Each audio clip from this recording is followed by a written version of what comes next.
రాక్షస మొగుడు episode 19. Hi friends, welcome to our channel. Friends, చాలా మంది ఇంకా నా ఛానల్ ని సబ్స్క్రైబ్ చేసుకోవట్లేదు. మీకు ఈ వీడియోస్ నచ్చితే ప్లీజ్ నా ఛానల్ ని సబ్స్క్రైబ్ చేసుకొని నాకు సపోర్ట్ చేయండి. ఇంకా 20 మెంబర్స్ ఉన్నామండి. సబ్స్క్రైబ్ చేసుకుంటే 1000 కి రీచ్ అయిపోతాం. సో ప్లీజ్ ఇంకెవరైనా సబ్స్క్రైబ్ చేసుకోకుండా చూస్తుంటే సబ్స్క్రైబ్ చేసుకోండి. ఇంకా స్టోరీలోకి వెళ్ళిపోదాం. మానస చేతులు విడిపించుకొని సోఫాలో వెనక్కు వాలి కూర్చున్నాడు ఆనంద్. ఏమీ కాకముందు చెప్పాను, చందన మధుల గొడవ విడిచిపెట్టమని అని అన్నాడు. మధ్యలోనే ఇప్పుడు ఏమైంది అని ఆత్రంగా అడిగిందామే. ఇంకా ఏం కావాలి?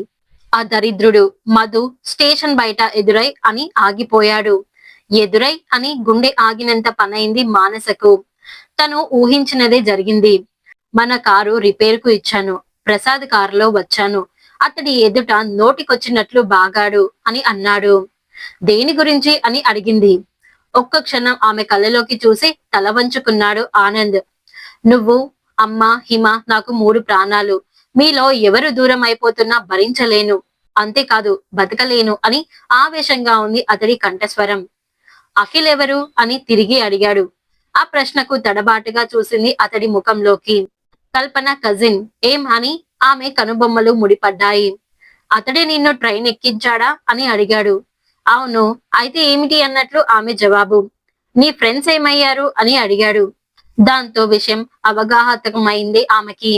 ఆ పాము పగ తీర్చుకోవడం మొదలు పెట్టిందన్నమాట. ఈ విషయం అతడిని పూర్తిగా కబలించక ముందే ఆనందును కాపాడుకోవాలి. ఎలా ఎలా అని ఆమె మనసు తుఫాను గాలికి అల్లాడుతున్న లేత చిగురులా ఉంది. మీరెందుకు అడుగుతున్నారు అలా అని తీవ్రంగా ఉంది మానస కంఠం. ఇంకెలా అడగమంటావు? ఎవరి కోసమో కాలదన్నుకునేలా మీ సంసారం అని అన్నాడు. ప్లీజ్ ఇంకా ఆపండి, చిత్రవద చేయకండి. మీ మనసులో ఏమనుకుంటున్నారో చెప్పేయండి. ఆ నీచుడు ఏదో వాగితే అదే మీ తలకెక్కిందా అని అడిగింది. ఎక్కడం కాదు ఇక్కడ ముఖ్యం. వాడు నీ క్యారెక్టర్ అసాసినేషన్ మొదలు పెట్టాడు. అయినా వెళ్ళిన దానివి పని చూసుకొని వెంటనే రావాలిగా అన్నాడు. ఎన్ని రోజులు ఉండిపోయానండి? శుక్రవారం వెళ్ళాను, శుక్రవారం వచ్చాను. నాకు ఆ మాత్రం సెలవు దొరకదా మీ దగ్గర అని దుఃఖంలో మాటలు రావడం లేదు మానసకు. నీకు భర్త, కూతురు ఉన్నారు. వాడు నీపై చల్లుతున్న బురదకు మన కుటుంబ గౌరవం నలుగురి నోళ్లలోనూ నలుగుతుంది. రేపు మనం ఎలా తలెత్తుకు తిరగాలి చెప్పు అని అడిగాడు. నుదుటిపై చేత్తో కొట్టుకుంటూ అంతా నా కర్మ అని అంటూ రోధిస్తున్న మానస వైపు చూసి అక్కడి నుంచి వెళ్లిపోయాడు. హిమ మమ్మీ అని అంటూ రావడంతో కళ్ళు తుడుచుకొని లేచింది మానస. కోడలు ముభావంగా తిరగడం, కొడుకు ముఖం చిన్నబోయినట్లు ఉండటం చూసి జగదాంబ మనసు బాధపడింది. కొడుకు ప్రవర్తన ఆమెకు నచ్చలేదు. ఆనందును మందలించాలి అని అనుకుందామే. జగదాంబ మనవరాలు హిమ చదరంగం ఆడుతున్నారు. వాళ్ళ ఆటను పరధ్యానంగా చూస్తూ కూర్చుంది మానస. అంతలో ఆనంద్ వచ్చాడు. అప్రయత్నంగా గడియారం వైపు చూసింది మానస. 9 అవుతుంది. డాడీ, చెస్ లో నాన్నమ్మను ఓడించేశాను అని అంటూ ఎదురెళ్లి అతడి చెయ్యి పట్టుకుంది హిమ. కూతుర్ని దగ్గరకు తీసుకుని కీపిటప్ అని అంటూ లోపలికి వెళ్లిపోయాడు. సర్దేస్తున్న బోర్డు పరిచింది జగదాంబ. రామ్మ, ఇంకో ఆట ఆడదాం అని అంటూ. అయిష్టంగానే వెళ్లి కూర్చుంది హిమ. దిండుకు ఆనుకొని కూర్చొని టీవీలో న్యూస్ చూస్తున్నాడు ఆనంద్.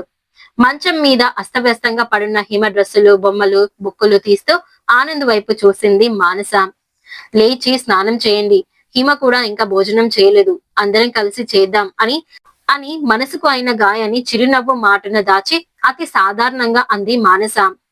టీవీ ఆఫ్ చేసి బాత్రూమ్ లోకి వెళ్తూ ఫోన్ మోగటంతో లిఫ్ట్ చేశాడు ఆనంద్. అవతల వ్యక్తి గొంతు విని వెంటనే అతడి ముఖం వివర్ణమైంది. మారు మాట్లాడకుండా ఫోన్ పక్కన పెట్టి వెళ్లిపోయాడు అక్కడి నుంచి. భారమైన మనసుతో రిసీవర్ చేతిలోకి తీసుకుని హలో అంది మానస. అవతలి కంఠం వినగానే అర్థమైంది ఆనంద్ ముఖ అప్రసన్నం ఎందుకైందో. మానస గారు బాగున్నారా అని అఖిల్ పలకరింపు. ఇబ్బందిగా అనిపించింది. ఆ, మీరంతా బాగున్నారా అని అంది. సేఫ్ గా రీచ్ అయినట్లు ఫోన్ చేస్తారని చూసాం, మీరు చేయలేదని చేశాను అని అన్నాడు. సారీ అండి, బిజీగా ఉండి చేయలేకపోయాను అంది మానస. అదే ట్రైన్ లో మధు ఉన్నాడు, అందుకు కొంచెం వరీ అయ్యాం అంతే అని అన్నాడు. అవునండి అంది మానస. మీకేం ట్రబుల్ ఇవ్వలేదు కదా అన్నాడు. లేదులేండి, ఏం ట్రబుల్ ఇవ్వలేదు అంది. చందన, తరుణ్ బాగున్నారా? కల్పనను అడిగానని చెప్పండి అని సంభాషణ ముగిస్తూ అంది మానస. మీ ఆనంద్ గారిని, అదే బావగారిని పరిచయం చేయరా నాకు అని అడిగాడు అఖిల్. బాత్రూమ్ లో ఉన్నారు అని అంది మానస. సరే సరే అని మానస అంటున్నా అతడు చాలా విషయాలు మాట్లాడాడు. హిమ గురించి అడిగాడు. ఆనంద్కు టీషర్ట్ నచ్చిందా అని అడిగాడు. ఫోన్ పెట్టి వెను తిరిగేసరికి కార్డులెస్ ఆఫ్ చేసి పెడుతూ కనిపించాడు ఆనంద్. అంటే అతడు తమ సంభాషణ అంతా చాటుగా వింటున్నాడన్నమాట అనుకుంది మానస. అది చూసి కళ్ళు తిరిగినట్లయింది మానసకు. ఏదో ఓ బలహీన క్షణం ఎంతటి వ్యక్తినైనా సభ్యత సంస్కారం మరపింపజేస్తోంది కాబోలు అని అనుకుంది. ఆ ఎవరు అని సర్దుకోవడానికి ప్రయత్నిస్తూ అన్నాడు. అఖిల్, కల్పన బ్రదర్ అని అతడి ముఖంలోకి ఒక్క క్షణం చూసి చెప్పింది. ఓహో అని అంటూ వెళ్లిపోతున్న భర్త వైపే చూస్తూ ఉండిపోయింది. కొన్ని వికారాలకు తన వారు లొంగమని అన్న గుడ్డి విశ్వాసం ఎందరినో మోసం చేస్తుంది. అదే తన విషయంలో నిజమైంది. వంటింట్లోకి నడిచింది ఆమె. రోజులు భారంగా గడుస్తున్నాయి. అంతకు ముందరి వాతావరణం లేదా ఇంట్లో. అన్ని యాంత్రికంగా జరిగిపోతున్నాయి. హిమతో గడుపుతూ అన్ని బాధలు మర్చిపోవటాన్ని అలవాటు చేసుకుంటుంది మానస. కూతురుకు కావలసినవి కొనిపెడుతూ ఇష్టమైనవి వండి పెడుతూ తీరికే లేదు ఆమెకు. ఇక చందన పూర్తిగా కోలుకొని తిరగగలుగుతుంది. తరుణ్ తెలిసిన కాన్వెంట్ లో జాయిన్ చేశాడు అఖిల్.